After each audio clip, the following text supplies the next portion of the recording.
Iroth jungle, or it's Moskov jungle. I mean, know. either way, it's wild. Hey, we're going to find out as we jump here into game number 4 in this best of 1 for Group A in the wildcard stage. Let's go ahead and find out exactly where this falls in place. This is a very dire match for both teams, securing themselves up, and you can see it right there. So it is going to be Chen on that Lunox. And you have this typical Moskov going to the gold lane like we thought it would, and of course the Dairoth jungle. So looking at this too, I always like to look. We do have a temporal rain on Saksa with this Alice jungle, right? I don't know. I feel like some people also like this temporal rain emblem, and a lot of people just don't like to use it just yet. This early aggression already. I like the new Cho though. I like this. You know, you get that extra 180% on the basic attack once that bar is full. You'll see them already being on this side. Yeah, a little bit of damage on Irwin there. He is going to get stunned up. Tracy able to get the kill. Oof. Irwin does go down there. Tracy able to just dodge out, hide on bush, looking for something. On the side of E7 here, they have some burst potential, right? They have the Lunox, they have the Dairoth, and then they have the setup with that as well. But they're going to need to be able to work together. I think I want to see Entity7 kind of rotate a lot in this early game, maybe bring four, maybe even all 5 towards that turtle pit to look for those big fights and capitalize on this type of competition. Just a full rotation is what Trex wants. Yeah. And, you know, really with KBG's lineup, oh man, hide on bush. Ooh, Marquino looking for something. Tracy is able to dodge out of the way. See you holding down the front side in the tri-bush. In comes Saksa. What a fight. Looking for something as well, but Entity7 able to disengage there. Turtle going to be up in about 12 seconds. All right, 10 seconds away from that first objective. For KBG, honestly, they can't really pull the go signal just yet until Tracy, you know, has this advantage, has that level 4. But the fact that they already did get that kill, you know, it gives them this little room, I would say, to breathe on this Cho pick to kind of play around with. But once he gets that level 4, then Entity7 really has to watch out for the setup potential. They have their own as well, though, especially with an Edith. So half health on the Turtle. Yeah, Turtle's going to go to the side of Entity7. Chan able to secure it. Marquino able to get the knock up. Down in the purple buff, though. Sasa does get knocked up. Irwin trying to get away, but the damage coming in. Hide and push will go down. Next up on the list, Marquino taking some shots from CU. He's going to have to get out of town, though. 3 members trying to collapse onto him. Picks up a heal from LMU, and both teams disengage, but keep Best Gaming walking away 2-0. Entity7 gets the Turtle. I'll tell you what the biggest difference I see in KBG this time around for the wild card. They're much more disciplined. In the rotations that they have, Tracy able to get away the dragon onto Chan here. Chan able Brilliance. to use the Brilliance. Going to be safe, should be safe, will be safe. Okay, going back to the point, KBG is much more disciplined this time around, I feel like, than what we saw in the M5 wildcard. You can definitely see kind of the impact that I mean, even bringing Saksa has had for them, and some of the shot calling as well. Tracy doing an amazing job on this Cho pick, very aggressive. Just hope that, you know, he's able to kind of manage that and not get it too aggressive that it punishes him. But as we look at these items kind of fall into place, no first items locked in just yet, but well on the way here. Saksa now on this side of the jungle. Might want to put some pressure here. Way the dragon. Nice way the dragon onto Irwin, though. Fury going to come in. Saksa Oh, Tracy. able to dash away there. Here comes Fury, gets a couple shots off onto Tracy. E7 trying to collapse onto 1. Oh. They find 1. Saksa able to go down. Chan picks up the kill. That's 1-2, but the gold still at a standstill, Naisu. It's 10K, 10K. Entity7 looking for more, though, in the purple buff. LMU trying to defend along with Tracy. The knockup comes in. The Noten's Fury. Tracy goes down. CU trying to help out, but unable to connect onto anybody there. LMU now just defending the mid side. CU needs to try to get out of here. Marquino locks in, knocks him up, and takes him out. Entity7 going to walk away with a lead there. Oh, I don't know how much different that would have unfolded if CU was actually able to get the penalty zone in the right area, but he kind of did it a little bit too early, so wasn't able to join the fight and then just gets closed off from it entirely. So with that, Entity7 really on this upswing will be able to get those kills. Now the objective, they got 2 turtles under their hands, and they're furthering this gold lead at this point. It was kind of a stalemate for a while, but now with everything falling into place, you can see it happening. Even looking at the gold difference here, gold lanes, you know, gold lanes are doing okay, of course. You know, Fury's farming up. Spirit Destruction has been landing. Wow, he actually follows up with it, but he's just going to go back to lane after that. I'm not sure if they're going to get the call. Erwin was there. They could have possibly set things up, but he doesn't have the Minoan Fury just yet. So now as we take a look at the items, first items are falling into place. You got the Clock of Destiny already on Saksa, and we know that changed now. It just, those stacks are there. Then you have the Enchanted Talisman here, of course, for Chan. So, you know, kind of, I think one of the big power spikes for this, while we take a little breather here between the teams, when we talk about power spikes, Trex, who's got the better mid-game power spike from these two lineups? Like, who do you think? Mid-game, I think ENTITY7. I think they kind of have it early, and as long as they have the lead, they will have a nice mid-game power spike. They have the Dairoth. He's gonna pack more and more of a punch as this goes forward. And then the Lunox as well. Whether you like it or not, Lunox is late game, but also has a decent aggression in early and mid. She can still shred down. Also has the escapability with the Brilliance and kind of work around some of these big skirmishes during these neutral objectives. I think when we take a look at KBG, they're kind of waiting, right? Yeah. They kind of want to get to that late game, but the problem is ENTITY7 also has some late game possibilities with the Moskov, with the Lunox and everything. So it's kind of a toss-up. I do kind of feel like if it gets to very late game, KBG may have the advantage. What are your thoughts? Oh, you know what? It's been so long since I've seen also an Alice utilized in the jungle that I'm just kind of wondering on how good this will play out later on as we jump back into the game here. Scaling-wise, obviously, for the lineup for KBG can be good, but it really relies on just letting Claude get to where you need to be. You know, you need those 3-4 items to really be able to shine on that Blazing Duet for Wah Wah Wah. And that's something that can happen here. We're on the other side. You already know. Hold on, bottom. A little bit of damage on a Wah Wah Wah. But the Heart Guard comes in. Fury now taking the damage himself. May go down here. LMU able to take that kill. Would have been better in Wah Wah Wah's hands. But it's okay. KBG just needs some pressure on the board. Yeah, they at least get that kill down, you know, and they're going to actually put some pressure on the tier 1 possibly here, unless it can be defended by Erwin. But that's what I was saying. You know, Claude really has to be able to farm up, get those multiple items that he needs, and then you can really shine. But even with that, like we already just saw, with a Heart Guard enough, if he's able to outplay or outmaneuver with the BMI, then you can make it. Oh, hold on. Ooh, Tracy. The damage from Chan right now is just bonkers. And this is what I mean. Like, the Lunox is expected to be late game, but the mid-game damage right now coming from ENTITY7 is definitely vicious. It's, I mean, he's not even hiding on Bush. Like, he's just there. You know, and this Dairoth, the damage threat is really good paired up with this Moskov, and that's kind of what we're seeing here. And we haven't even talked that much about Marquino. You know, Marquino's damage with the Primal Wrath, the setup potential is all great, and that's why Edith has really risen in stock in a lot of these teams' lineups. He's going to go ahead and whittle down here. They have 3 turtles now already in the hands of ENTITY7, so they're well on their way to having a really good first Lord take once that's up in a couple minutes. Here's one of the big problems, though, from ENTITY7 is they haven't really... Oh, wait a second. A little bit of damage. Oh, but the kick comes back. LMU does go down. Tracy tries to save the day, but unable to do it. I was just going to say ENTITY7 needs to start taking towers, and they read my lips. They take the mid lane, which is a huge tower, because now the rotations are in. Marquino able to get the knock up onto CU. Oh, they're going to just want that purple buff, but ENTITY7 might not give it to him. Dasa brings out the Blood Ode, but big hit in the backside. Lots of damage on to ENTITY7. In comes the Blazing Duet. Hide on Bush, getting melted down. LMU able to put another kill into the pocket as E7 back off Marquino. Now in between 4 members, taking shots. Shouldn't be able to escape this. Wah Wah Wah picks up the kill. It's a 2-for-0 trade. Keep Best Gaming trying to get back that gold. You see what I'm saying? Like, KBG's discipline is so much better now, I feel like, as we see. Look at this replay. They actually had a good initiation this time around. I feel like CU wanted to make up for the last penalty zone. Makes it up here. Great hard guard in the Blazing Duet. And just the follow-up that they have here is really good. And then the call-off to just go and get that kill from Marquino.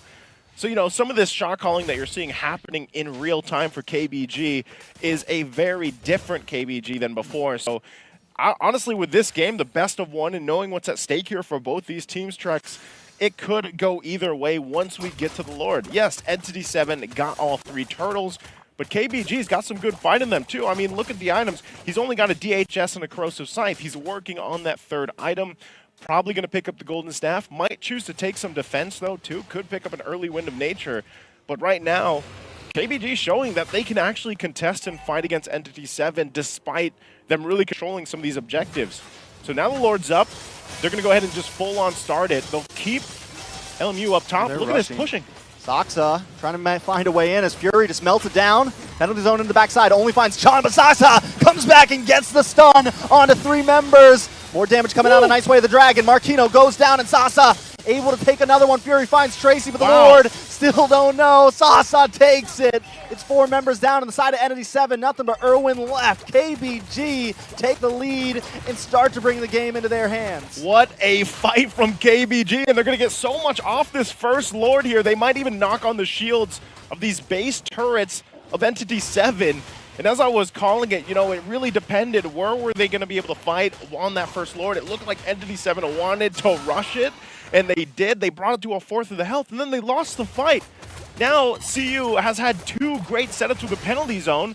You're going to find Entity7 on this defense. Again, this is a best of 1 for them. Very crucial to get to that top spot right now on that journey, and it looks like they're going to have to do their best to defend this base. Half health on the Lord. They should be able to clear it. Brilliance already being popped to Tracy.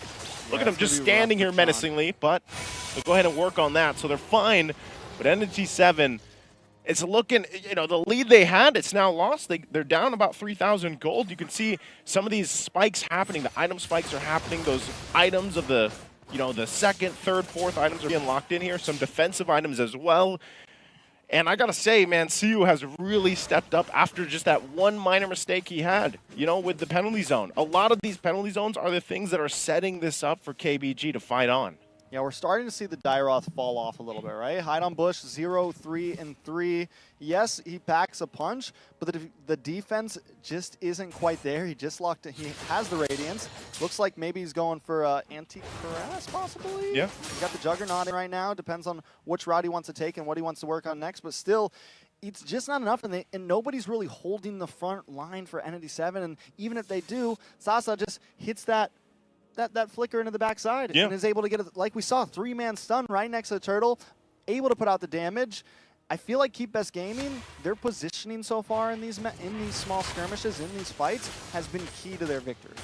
And like looking at this, even the damage dealt, Chan has been doing a ton of damage. It's great that he does that, but still, you know, it kind of falls off from there. So this is where Fury has to step up and land a lot of these fights for himself and get the positioning down on pat. I mean, even Irwin, man. Irwin is a good key component to be able to win some of this fight. If they have to disengage using the Minoan Fury, if they can set up for it better, especially with the flicker.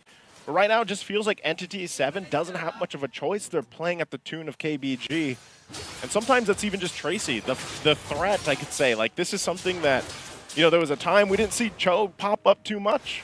And now you kind of, even though he had this little bit of a I don't want to say rework, but he has this added benefit of some extra damage on his basic attack, 180%. With the concussive blast, you'd be surprised at how much damage that actually does if he finds a target, picks him off, and then follows through with it. And so right now, I think Entity7, part of the struggle for them is utilizing Chan to get that damage off that we've seen him do, but then have a good follow-up from Fury based off, you know, Hide on Bush. Dairoth, like you said, might be falling off a little bit at this point in the game, but it's more so he's got to be very careful in the way he approaches these fights because, you know, Saksa on the Alice, she's finicky. She's kind of hard to catch, and you don't really know where she's going, you know, and that's part of the tough part about it. She's unexpected. She's unexpected. She is. You gotta expect the unexpected. It's a tongue twister at this point, man. It is. It's getting hard. But I will say this, and the big thing about Saksa 2 on this pick is it is only going to continue to get stronger. Have you seen his farm? And stronger and stronger. And it, like I said, Entity7, I think this was a time in the game when they were really supposed to kind of continue that power spike. And now that they've fallen behind, it feels tough for them. They do have the set potential with Irwin, but he's getting melted down. The stun comes in. Does give them no spirit. No, it gets stopped, and he's unable to pop the penalty zone into the backside. And CU with the blazing duet finds Chan, and 3 members of Entity7 are taken out. Saksa up against Fury. It's a 2v1 because Tracy jumps in. Nothing but Marquino left. All for the price of wah, wah, wah.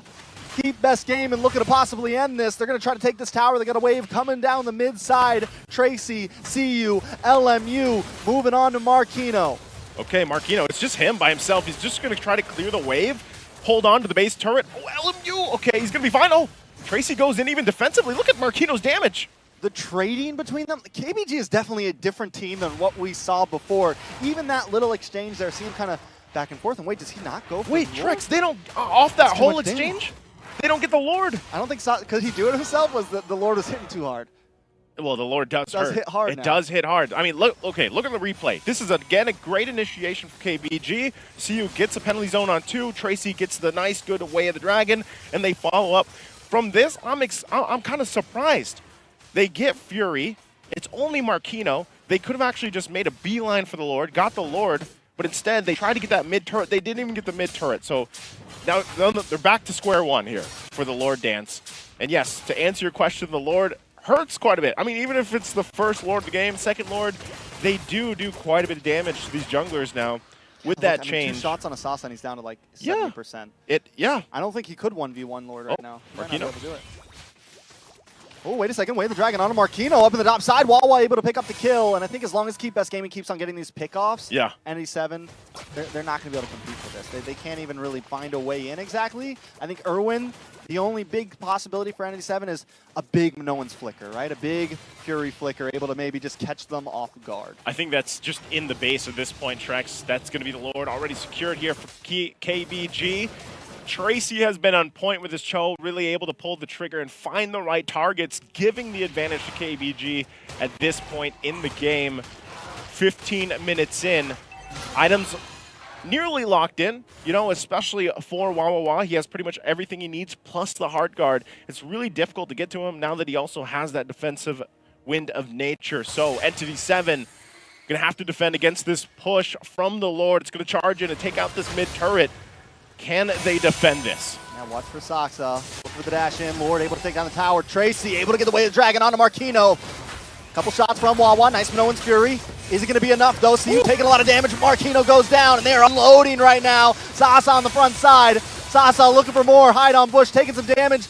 Maybe goes down. Sasa looking for the re-engage, gets the stun. Hide on Bush still able to get away with the Lord, finally connecting onto the base now. CU looking for a couple free shots, tracing the backside, able to get the knock up onto Fury. Sasa finally goes down, and ENTITY7 is defending. They're not just defending, they're responding. They finally take down the Lord. Hide on Bush looking for another target. Sasa down, Marquino down. It's a 1-for-1, and ENTITY7 able to defend. What happened? KBG not able to end the game there, even with that Lord already knocking on the base. And it was probably a mix of, you know, they wanted to finish those kills up to make it a little more clean and then finish, but some were hitting on the base and then it just kind of fell apart for them. You got to give it up. It was a great initiation, a great response too.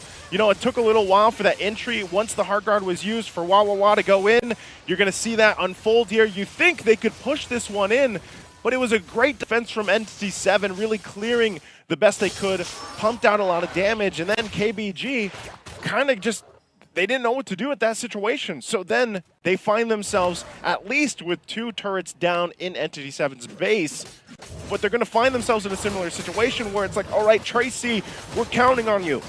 Go get a pickoff, and this is where, as you know, at this point in the game, 17 minutes in, it's been working great. Tracy's been on point, but it also could be an instance where it's one bad initiation from a Cho. That's always the gamble, if you will, in sense of how do we use this Way of the Dragon to find our pickoff, but what if it doesn't work? Because you also got Purifies. There it is. There's one, a lot of damage on Irwin. Spear's Destruction comes out. He decides not to pull the trigger on that one. ENTITY7 able to defend, able to get back, and Irwin will be able to recover that health. Still in the game.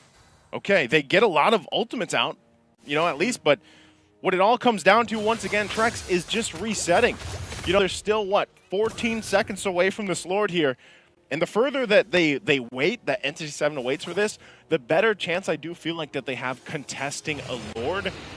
But the biggest thing they have to kind of counterplay into is what I just said with Tracy, if he gets the Way of the Dragon off. And that's why you have those Purifies. You have some of these defensive items now. You have the Crown picked up as well here to play around with to try to stall something out, because this is a crucial one. This could be a game-changing Lord here as both teams kind of get it situated. They got the information. Irwin's there. But notice, you know, nowadays, in this current meta, you don't just go and pull out the Lord and let it hit you. You know, you kind of got to approach this in a different manner. And so that's what you see ENTITY7 even doing. They can just let KBG be the ones to start it up and kind of approach this Lord. But it looks like right now neither team really wants to do that. And I think Entity7, if they can find their own somehow pickoff, it worked great. And look at hide on bush. He's literally hiding on the bush. He's doing what he's doing. I mean, he's got the position. He's going to try to look for the angle here, and I think that's what Entity7, you mentioned it, let the other team start it up. I think Entity7 is looking for that, but something to point out is Wah has been doing a great job of controlling that long lane. You look at that top lane right now, and it's just pushing in slowly onto Entity7. Earlier, him and LMU cleared the wave. They had to send Marquino up there to kind of defend it a bit, but still, it's just going to continue pushing. Entity7 has to do something about that. At some point, they have to pull the trigger. CU able to get away from there. The Heart Guard does almost come out there. They're able to hold it in. He's looking for it. Who's he going to put it on? Sasa or Wah? Still goes. Still not doing it. Yeah, going to be, I mean, very calculated here. There's the Heart Guard. Ooh, big kick onto Irwin. A lot of damage onto Irwin. Sasa able to pop the Immortality onto him. Spirit Destruction does come out. Sean looking for the getaway, but Sasa able to find him. Next might be hide on bush after he finds Wah. The hide on bush popping off right now. Looking for the damage. The Truncheon comes out. A lot of damage on Sata. Might go down. Fury able to get hide on bush gets a kill. It's 2 for 1 right now. Entity7 popping off, but minions are on the base. Do they go for this Lord or do they go back to defend and clear? Oh, they have to defend. Look, they can't even actually commit to this Lord because CU and LMU are there. They might start it up, but this is still going to be a push and pull between both. The final turret in the base of Entity7 will go down, and that might have been a long enough time for KBG to get back for this Lord fight. So Fury, the last fight, he just popped off in the back line. He was free hitting, so they have to solve that issue. He still has the Purify available. There they go. Once again. Fury's coming online right now, and he is going to be a problem. Even though they took the nerf, Moskov in the late game is still an issue, as we can see. We saw with that last fight, he's up in the top side. He's able to use the Spirit. He's able to clear the lane, use Spirit Destruction to get in the midst of things, output enough damage. You have hide on bush who can kind of reap, clear things up. I mean, Entity7 holding this game together well. They've taken back the lead. Oh, man. Interesting. That last item locked in from hide on bush is going to be the Malefic Roar as well. Yeah. So a little more penetration to deal with. And that's what's blowing up KBG's defenses. If he's able to get the setup that he's looking for, and then Fury just pops off from the backside, shooting off these spears and everything else, it's tough for KBG to deal with on the front side. So now the tables have turned here. Entity7 will be marching in with this Lord in the mid lane. They're going to want more. Chan looking for the engage here. Lord down about half health. CU also looking for something, but taking a little bit too much. Sasa into the backside, though. Way the Dragon does connect onto hide on bush. Hide on bush takes a heap of damage, but Tracy takes more, taken out from Marquino. Saxa, though, still holding down the backside. Looking for LMU, looking for something. Wah goes down. Sasa goes down. Entity7, all 5 up against Keep Best Gaming. Keep Best Gaming tried their best, but Entity7 should be able to clear this out. They still need some minions, though. Not any minions yet. Waiting for a wave to come. It's 40 seconds. That is going to be it for KBG. Just some time will tell. Brilliance with the base. Last wave will be pushing in here. They're going to take that turret to clean it up. And here they go. They'll go ahead and take this game in the best of 1 against KBG. Further in their lead in Group A. Sheesh. That's all I got to say. That was a good game. I mean, all the way down, we went to 23 minutes there. Yeah. 22 minutes on that one. KBG back and forth. After we saw some of those first few games, those first 3 games, we felt like these were the 2 teams we needed to keep our eyes on. And Entity7 holds their composure.